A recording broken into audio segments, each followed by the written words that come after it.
Hello అండి, నేను మీ భూమి. Welcome to my channel. ఈరోజు ఈ వీడియోలో చేపల పులుసుని ఎలా చేసినా కరెక్ట్గా వచ్చేలా, ఎంతో రుచికరంగా, ఏ చేపతో చేసినా ఎంత రుచికరంగా వచ్చేలా ఎలా చేయాలో నేను ఈ వీడియోలో చెప్తాను.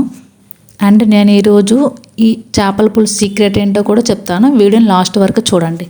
ముందుగా ఒక ప్యాన్ తీసుకొని అందులో డ్రై కోకోనట్ కానీ నార్మల్ కోకోనట్ కానీ ఇలా కట్ చేసుకొని వేసుకోండి. ఆ తర్వాత ఒక 4-5 లేకుంటే ఒక 8 వరకు ఎండుమిర్చి తీసుకొని అందులో వేసుకోండి. ఆ తర్వాత ఒక 1 టీ స్పూన్ జీరా వేసుకోండి అండ్ 1 టీ స్పూన్ ఆవాలు కూడా వేసుకోండి అందులో. ఇప్పుడు ఇందులో మెయిన్గా ఇది లేకుంటే చేపల పులుసు ఇంకా చేయకూడదు, టేస్టే రాదు. సో ఇప్పుడు ఒక 1 టీ స్పూన్ మెంతులు వేసుకుందాం.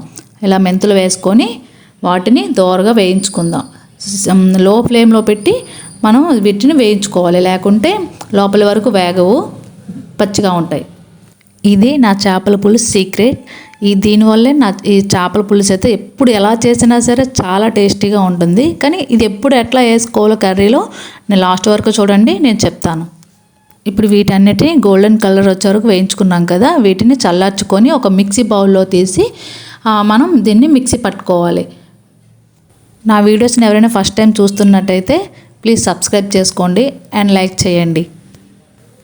ఇప్పుడు ఇంకో మిక్సీ బౌల్ తీసుకొని అందులో ముందుగా క్లీన్ చేసి పెట్టుకున్న టమాటో ముక్కల్ని ఇలా కట్ చేసుకొని వేసుకుందాం.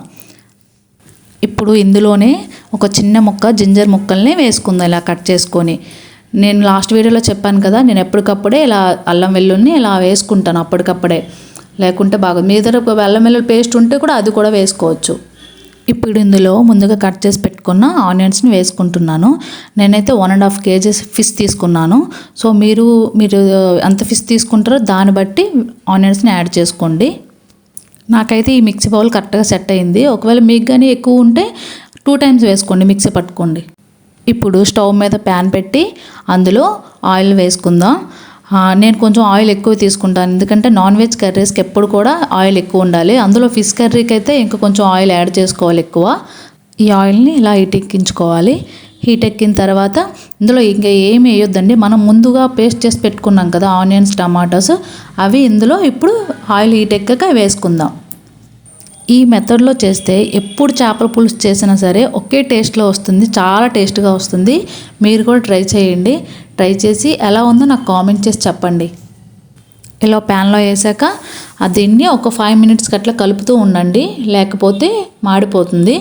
దీన్ని ఎప్పుడు కూడా ఫ్లేమ్ సిమ్లో పెట్టుకొని చేయండి ఇలాంటివి చేసేటప్పుడు. ఎప్పుడు కూడా ఫిష్ కర్రీ చేసేటప్పుడు ఇలా పెద్దగా ఉండే ప్యాన్ని తీసుకోండి, ఎందుకంటే ఫిష్ ఇరిగిపోకుండా ఉంటుంది. దీన్ని ఎలా వేయించుకున్నాక ఇలా కలర్ చేంజ్ అవుద్ది కదా, అప్పుడు మీరు దీంట్లో కొంచెం పసుపు, ఇప్పుడు నేను చూపిస్తుంది 1.5 kgs ఫిష్ అండి, మీరు ఎంత తీసుకుంటారో దాన్ని బట్టి వేసుకోండి. ఆ తర్వాత ఇందులో ధనియాల పౌడర్ వేసుకుంటున్నా. దీని ముందు వేయించుకుని పెట్టుకున్నా ఈ ధనియాల పౌడర్ని. ఆ తర్వాత ఇందులో రుచికి సరిపడే కారం వేసుకుంటున్నా. ఆల్రెడీ నేను ఎండుమిర్చి తీసుకున్నాను కాబట్టి నేను ఇక్కడ 2 tablespoons 3 tablespoons వేసుకుంటున్నా. నాన్ వెజ్ కర్రీస్కి ఎప్పుడు కూడా కారం ఎక్కువ ఉంటేనే బాగుంటుంది.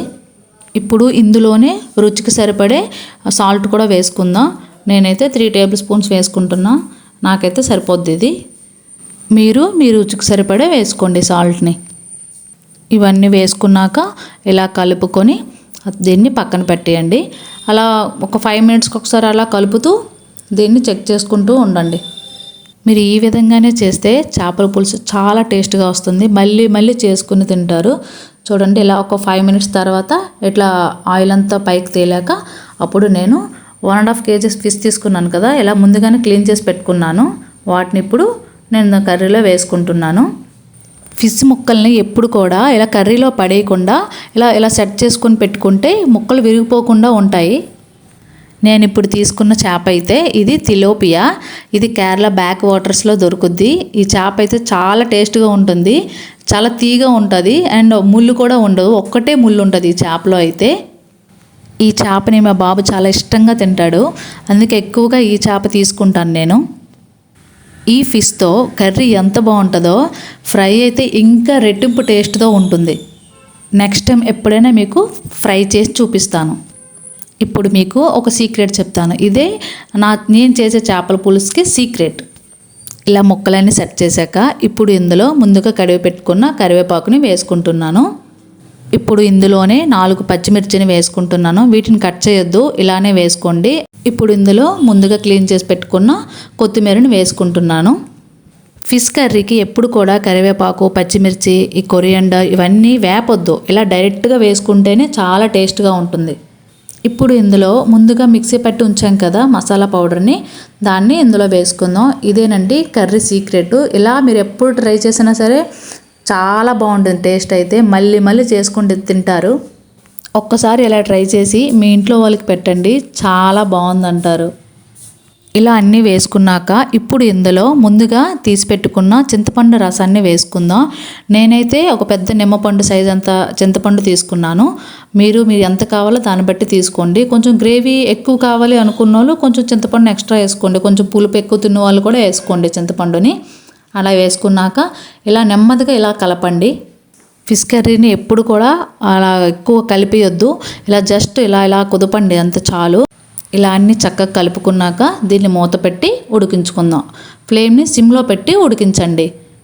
ఒక 10 మినిట్స్ తర్వాత ఎలా ఉందో నేను చూపిస్తున్నాను. ఒక 10 మినిట్స్ తర్వాత నేను ఓపెన్ చేసి చూశాను. ఇట్లా ఉంది నా కర్రీ. అయితే ఇలా అయింది, రెడీ అయిపోయింది. ఇలా ఆయిల్ తేలాక కర్రీ ఉడికినట్టు అని అర్థం.